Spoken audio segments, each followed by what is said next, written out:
Ал Атырауда адам емес ит шабуылдап жатыр. Шаһарда бұралқы ит қаптап, тұрғындар үйден шығуға қорқып қалған. Балалардан бөлек ересектерге де шапқан төрт аяқтылардан зардап шеккендер соңғы 2 жылда күрт көбейіпті. Қыруар қаржы бөлінсе де жұмыс сылбыр дейді көпшілік. Ал жауапты басқарманың мамандары не дейді? Тақырыпты атыраулық әріптес жалғастырады.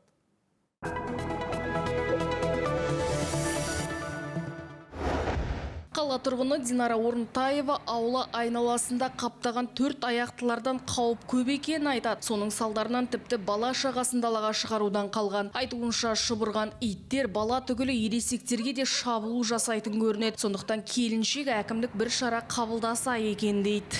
Екіп қойған гүлдерді таптап кетеді. Одан мына жерге қоқыстарды шашады, балдарға қауіпті. Олар бір-бірімен төбелескен кезде ересек адамдарға да шабуыл жасайды. Біз балдарымызы элементарно ойнауға жібере алмаймыз. Баланы далаға шығарсақ бірге шығамыз. Артық шығара алмаймыз, антисанитария. Мына жерде таңертең шығамыз, таңғы 5-те шығамын, қоқыстар жатады. Биыл бұралқы иттерді аулау және жою жұмыстарына облыстық бюджеттен 129 миллион теңге бөлініпті. Сонымен қоса мамандар биозалалсыздандыру жұмыстарын жүргізіп әлек. Конкурс арқылы жеңген 2 мекеме ит ату, аулау мен жоюды енді бастадық дейді. 9100 бас қаңғыбас жануарларды аулап жою және 770 бас қаңғыбас жануарларды биозалалсыздандыру жұмыстары жоспарлануда.